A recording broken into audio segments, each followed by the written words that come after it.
Good afternoon, and here we are, our last broadcast of springtime. We will be going into summer when we hit the solstice, which is a week from today.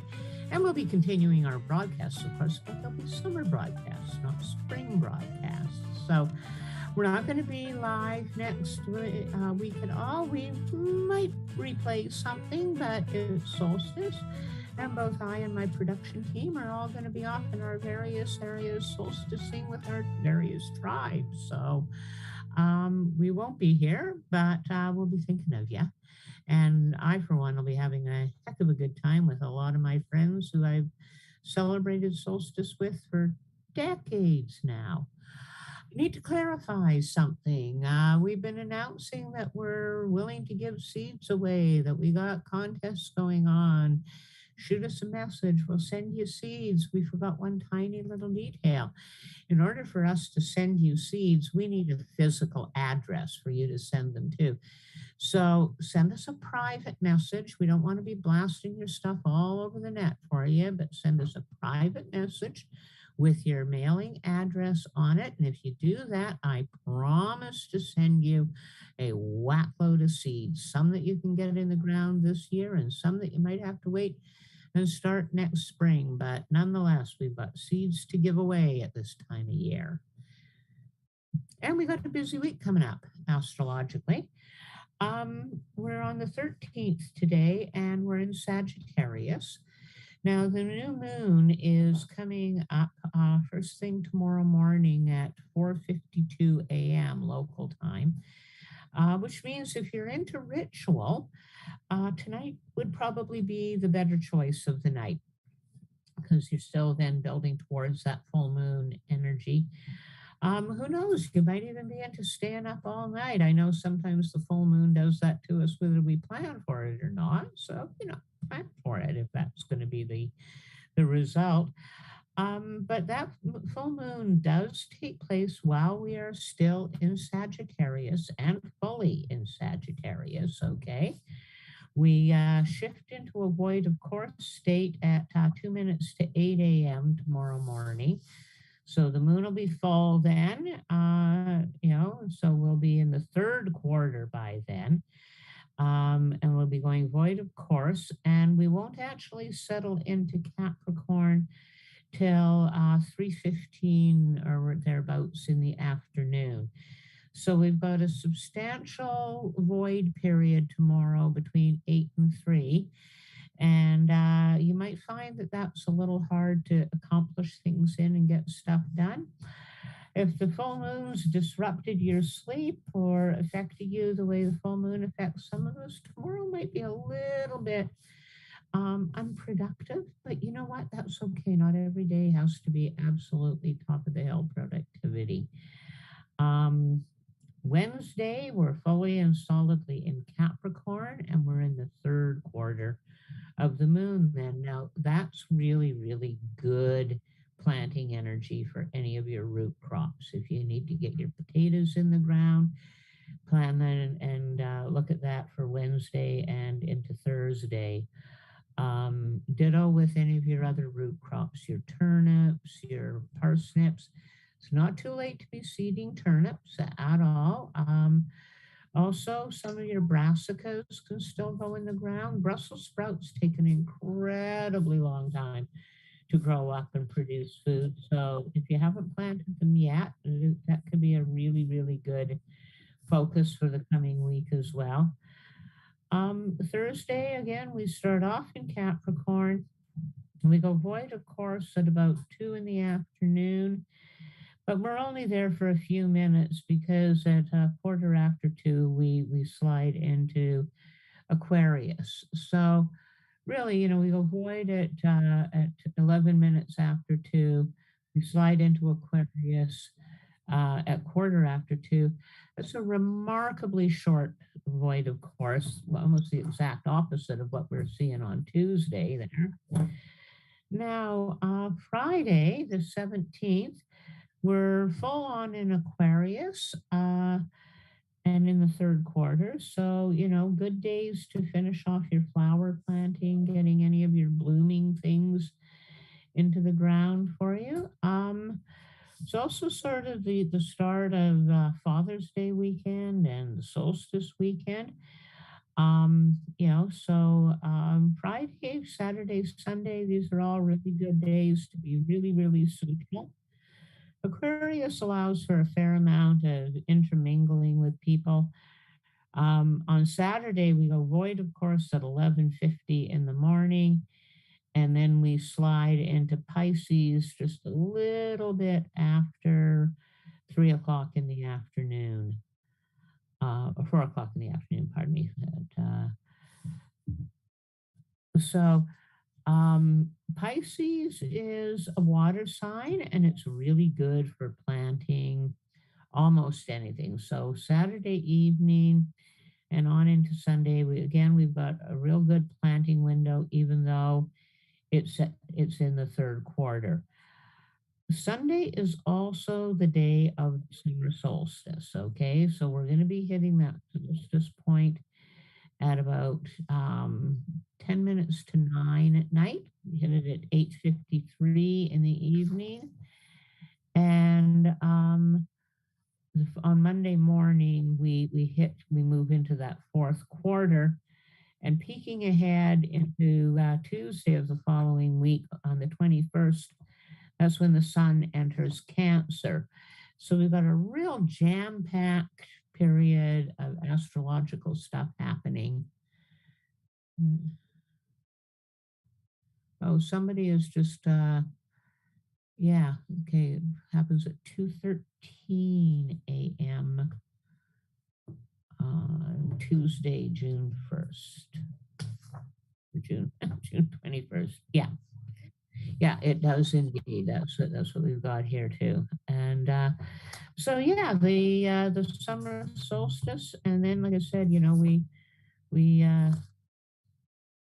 no, Michael, the solstice happens today or Sunday at according to my ephemeris. Um, Now we slide into Cancer at the time that you posted on June 21st. Yeah. Okay. Okay. Okay.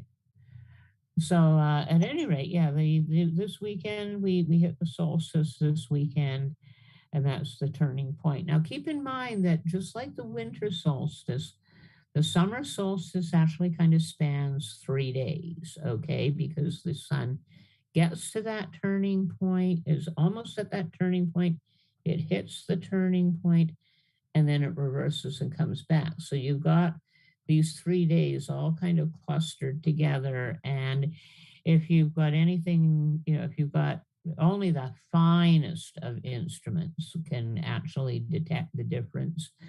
So in ancient times, that looked very, very much like, for 3 days the sun stood still, and then days started either to lengthen or get longer again. So once we hit solstice, it gets a little tricky to plant a whole lot of stuff. Now, of course, you can plant your lettuces and your greens repetitively every couple of 3 weeks all summer long. But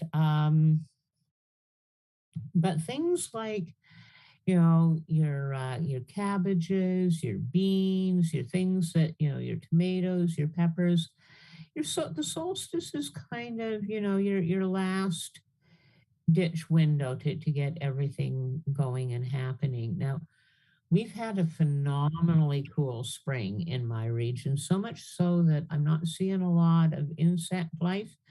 I haven't had to net or cover up my brassicas at all yet this year because I just haven't seen the moth activity that would warrant that. I'm seeing very, very little in the way of predator insects, but I'm also seeing phenomenally little in the line of munchy bugs that want to eat my things. So, I might not have a lot of ladybugs going on right now, but I don't have a lot of aphids happening either. Now, the damp wetness has caused some problems in the region.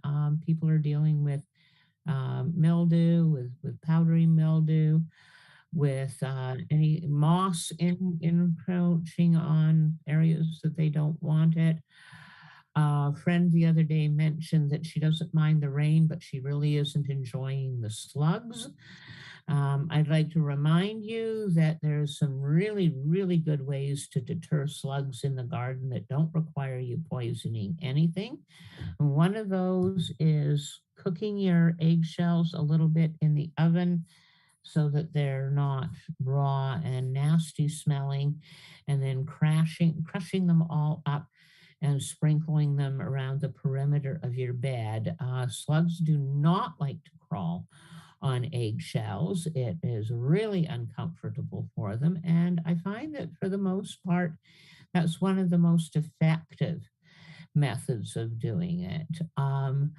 Now, while we're on the subject of strawberries and protecting your strawberries from the slugs, the other thing that is not been deterred by the cold weather are the birds. And so, although the insects may not be coming in and feasting on my garden, we are noticing that the birds are really enjoying helping themselves to the oncoming strawberries. A friend of mine has been combating the birds in her strawberry patch for the last few years by tricking them. She takes small rocks about the size of strawberries and paints them a really bright red and puts them in her strawberry patch, making sure that they are very visible. So she puts them out where, they will be seen easily, where they're very, very readily accessed. And she puts them out starting around the time that the strawberries are blooming.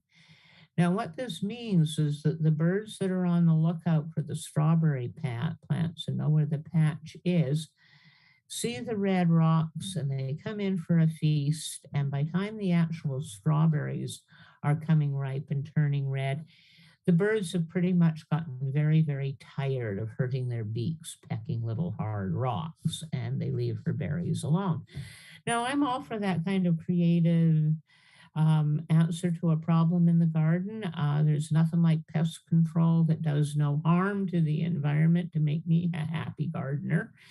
So we've made a commitment that next year we're going to do this in the garden. This year we're a little late on it, so we're probably going to have to be netting our strawberries if we want them undamaged by the birds this wet spring. But next year we're going to try the deacon them out with rocks and see how that works. So again, we're not going to be seeing you next week. We're going to take a short hiatus and go off and celebrate the solstice. And we will see you back here on Monday, the 27th of the month. And I hope you all have a great solstice, as will I. Oh, yeah, that's also the weekend of the Food Forest class coming up. So we will be back here. The Food Forest class will be going underway on the 25th at Tara's out at Yankee Flats in Silver Creek. And on Monday, the 27th, we will be back out at the Teaching Garden at Paradise Point. Yeah. And, yeah, hello to Jeanette. Love to see you. Love from the doggies. Right. Oh, and Jeannie Francis. Hey, Jeannie. Happy solstice.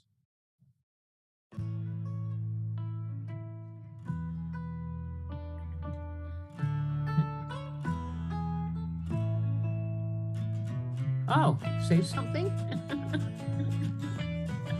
Say goodbye. Goodbye, Gracie. And only people old enough to remember George Burns know what that one's all about.